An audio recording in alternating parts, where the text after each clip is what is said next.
আসসালামু আলাইকুম। আজকে বাস্তব সংখ্যার উপর পর্ব আমাদের 2।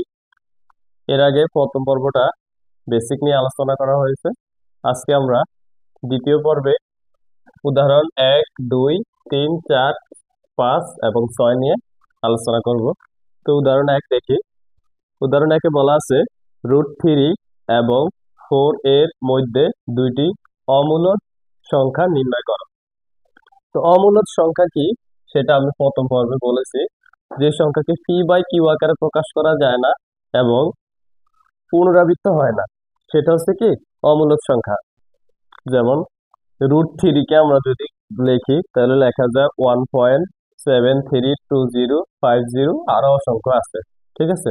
আর 4, এই দুইটার ভিতরে অমূলদ সংখ্যাগুলো আমাদের লিখতে হবে যেগুলো পুনরাবৃত্তি হয় না।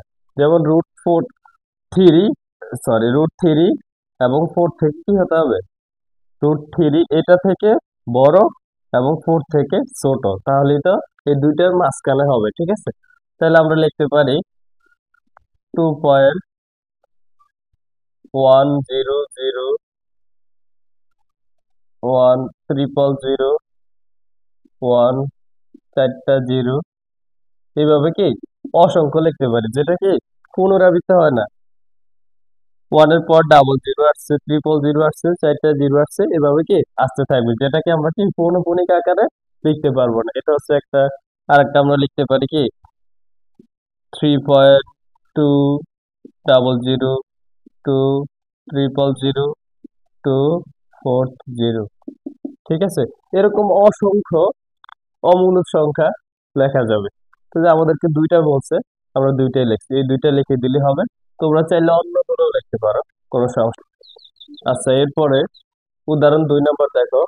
প্রমাণ করো যে কোনো চারটি ক্রমিক স্বাভাবিক সংখ্যার গুণফলের সাথে 1 যোগ করলে যোগফল একটি পূর্ণবর্গ সংখ্যা হবে। ঠিক আছে, তো আমরা এটা সমাধান করি।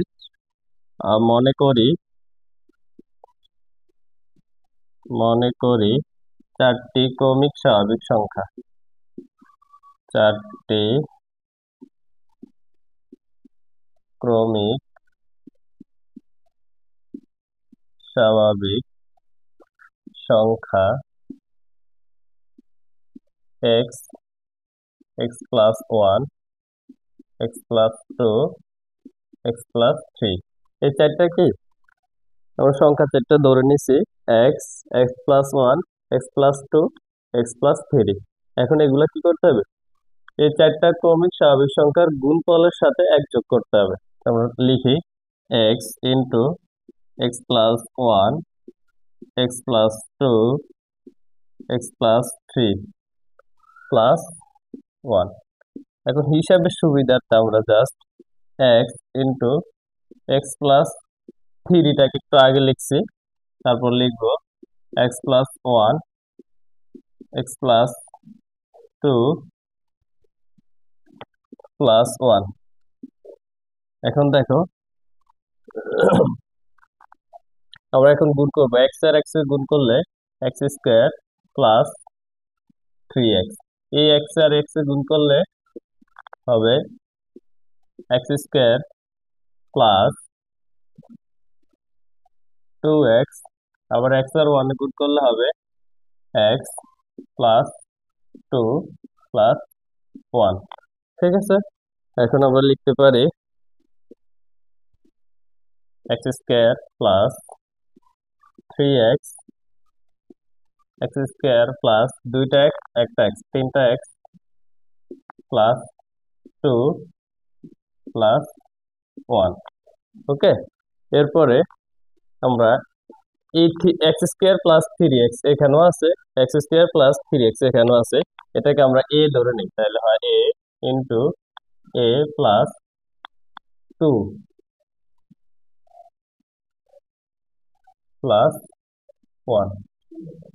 এখানে লিখে দিতে হবে x² প্লাস 3x সমান a ধরে, a ধরে, ওকে। এখন আমরা গুণ করে লিখতে পারি a গুণ a সমান হবে a স্কোয়ার, এর সাথে 2 গুণ করলে প্লাস 2a, ঠিক আছে, আর সাথে আছে কি a 1। এখন এটাকে আমরা সূত্র লিখতে পারি a প্লাস 1 হোল স্কোয়ারের সূত্র হয়। যেমন আমরা যদি এটাকে ভাঙিয়ে লিখি তাহলে এরকম লেখা যায় না, a square plus 2a b plus b square. সে কি পুরো পিঠে লাইন এটা কি বুঝাবে, ঠিক আছে। তারপরে এ সমান আমরা কি ধরছি, x square plus 3x, x square plus 3x plus 1 whole square. তাহলে কি আমাদের কি বলছে উদাহরণ 2। তাহলে এবার দেখো, এটা কিন্তু একটা পূর্ণবর্গ সংখ্যা হবে। যখন এখানে এক্স এর যে কোনো একটা মান বসাই, এখানে যদি এক্স এর মান 1 বসাই, তারপর 1 স্কোয়ার হবে 1, আর এখানে হবে কত 3 4, আর এখানে কত 5, 5 এর উপর স্কোয়ার করলে 25, 5 একটা কি পূর্ণবর্গ সংখ্যা। তাহলে সুতরাং আমরা লিখতে পারি এখান থেকে, সুতরাং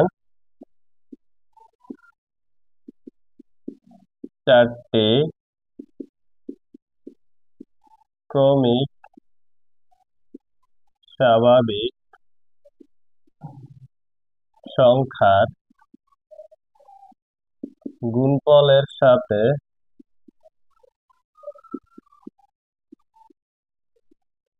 1 যোগ করলে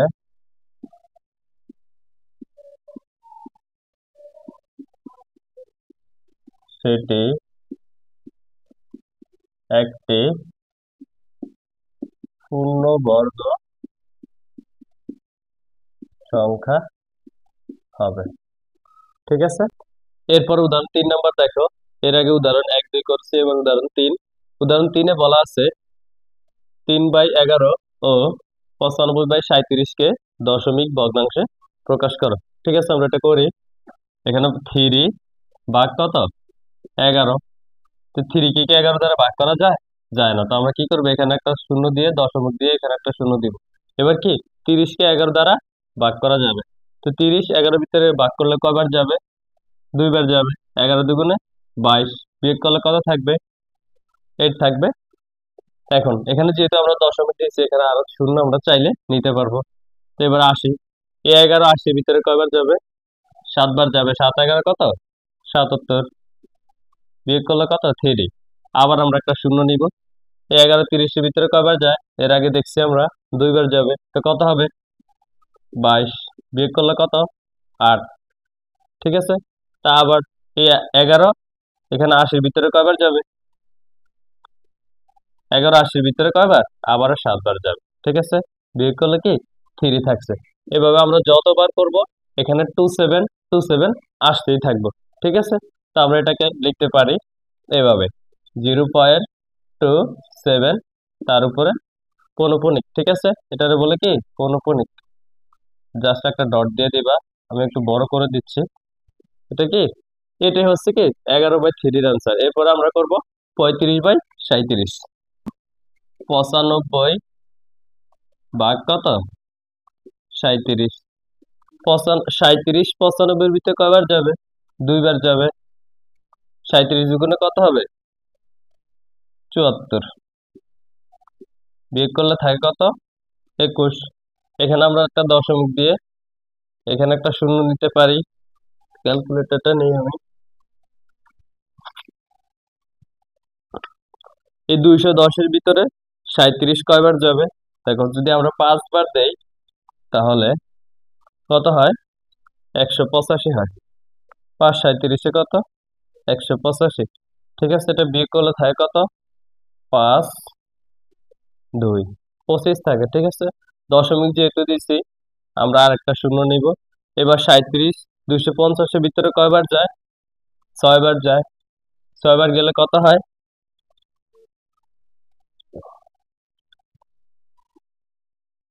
37 পূরণ 6 222 হয়। 222 বিয়োগ করলে 8, আর এখানে থাকে কত? 2, ঠিক আছে।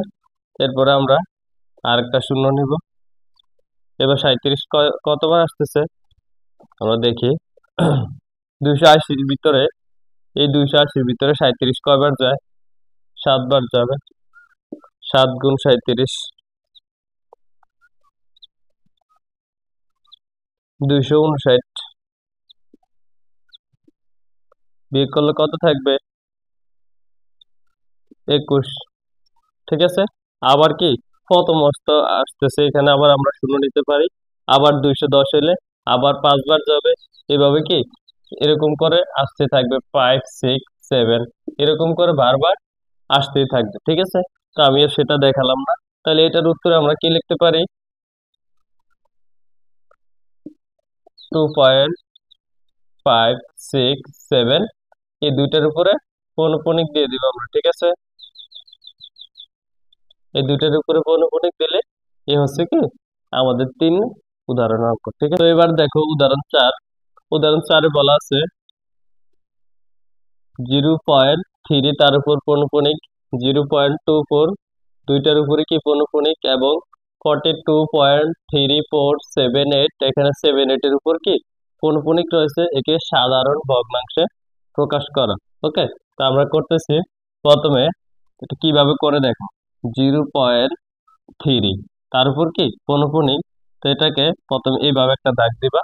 এভাবে দাগ দেওয়ার পরে এখানে 3-র উপরে পৌনঃপুনিক যতটা পৌনঃপুনিক থাকে, মানে যতটা সংখ্যার উপর পৌনঃপুনিক থাকে, তার জন্য নিচে একটা 9 9 করে হবে। ঠিক আছে, এখানে একটার উপর আছে, তাই আমরা কি দিলাম? একটা 9 দিলাম। এরপর আছে কত? 3, পুরো সংখ্যাটা হচ্ছে কত? 3। এবার পৌনঃপুনিক ব্যতীত যে অঙ্কটা আছে ওইটা কি করব? আমরা বিয়োগ করে দিব। 3 থেকে 0 বিয়োগ করলে কত হবে? 3 হবে। আর নিচে কত? 9 হবে। ঠিক আছে, এবার এটা কাটাকাটি করলে কত হয়? 1/3 হয়। ঠিক আছে, এরপরেরটা দেখো, 0.24 তার উপর আছে কি পৌনঃপুনিক, তো এটা কিভাবে করে? দুইটা অঙ্কের উপর পৌনঃপুনিক আছে, এই কারণে আমরা দিব কি দুইটা 9। আর এখানে কত? পুরো সংখ্যাটা 24, তার থেকে বিয়োগ যাবে কত? 0। ঠিক আছে, এখন আমরা 24 উপরে থাকে আর নিচে থাকে কত? দুইটা 9। এরপর দেখো, আমরা যদি 3 দিয়ে এটা কাটাকাটি করা যায়, 3 আটা কত হবে? 24। আর 3 33-এ কত হবে? 99। ঠিক আছে, এটা হচ্ছে কি আমাদের এটার অ্যান্সার। এটার অ্যান্সার এটা। এরপরে আসি, এরপরে আসছে আমাদের কত? 42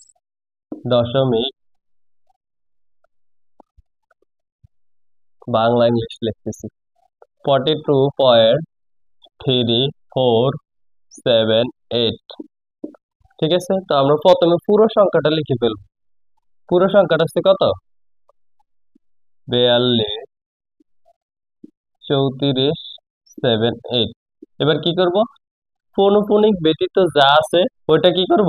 বিয়োগ করে দিব। ঠিক আছে, পৌনঃপুনিক ব্যতীত আছে 42.34। ওকে, এখানে পৌনঃপুনিকের জন্য কয়টা? দুইটা পৌনঃপুনিক আছে, এই কারণে কি হবে? দুইটা 9 হবে। দশমিকের পরে পৌনঃপুনিক ব্যতীত অঙ্ক আছে কয়টা? দুইটা আছে, এই কারণে কি হবে? দুইটা শূন্য হবে। ঠিক আছে, এখন এটা থেকে এটা বিয়োগ করতেছি।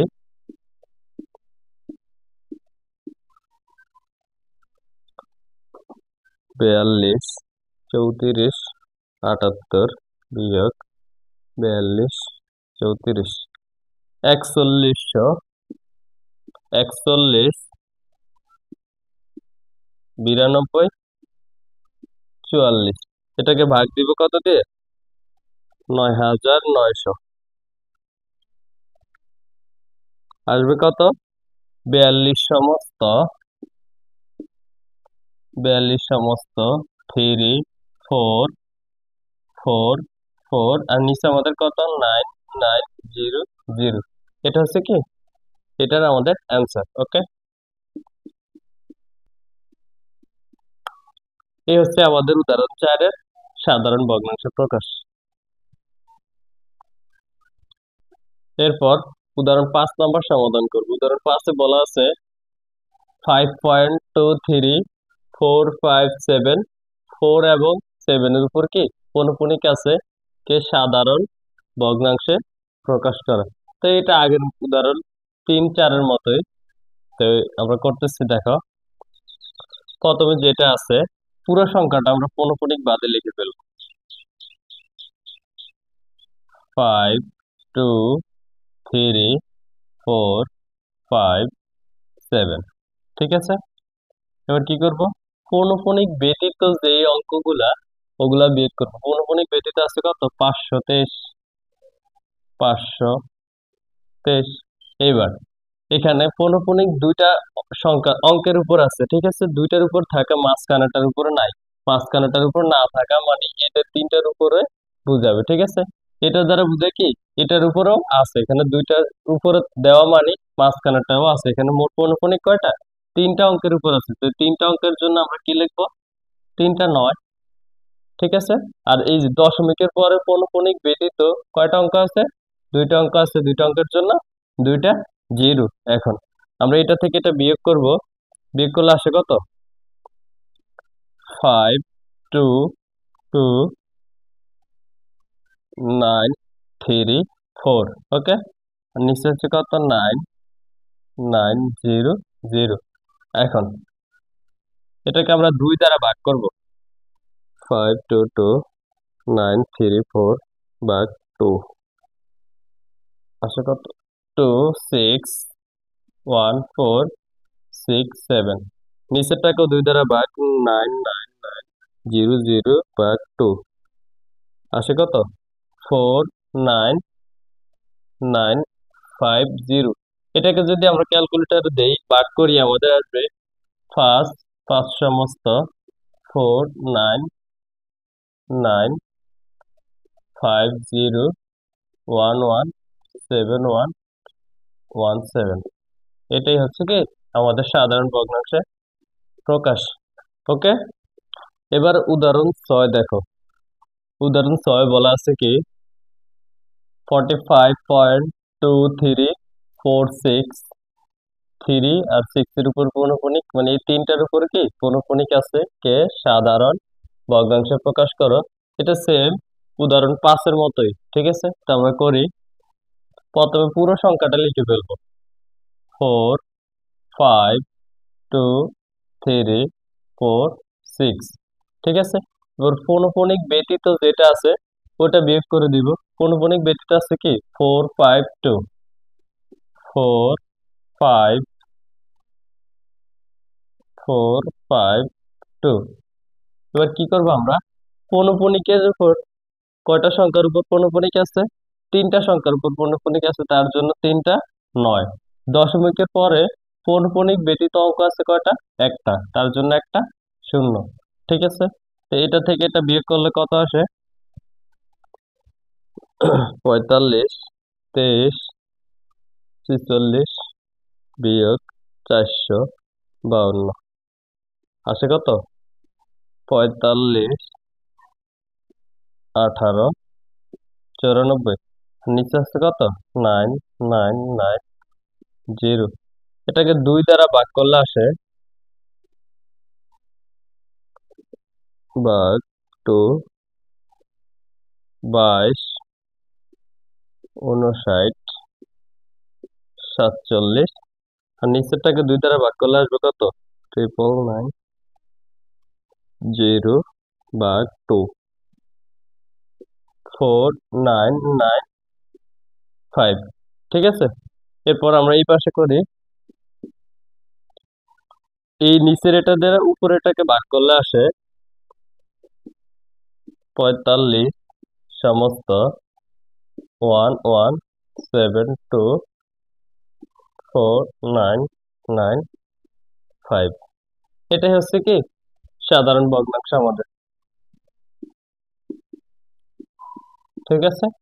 তো ইতিমধ্যে এই পর্বে আমরা উদাহরণ 1 থেকে 6 পর্যন্ত সমাধান করেছি। যদি পড়াইতে ভুল হয়ে থাকে তাহলে একটু ক্ষমা সুন্দর দৃষ্টিতে দেখবেন।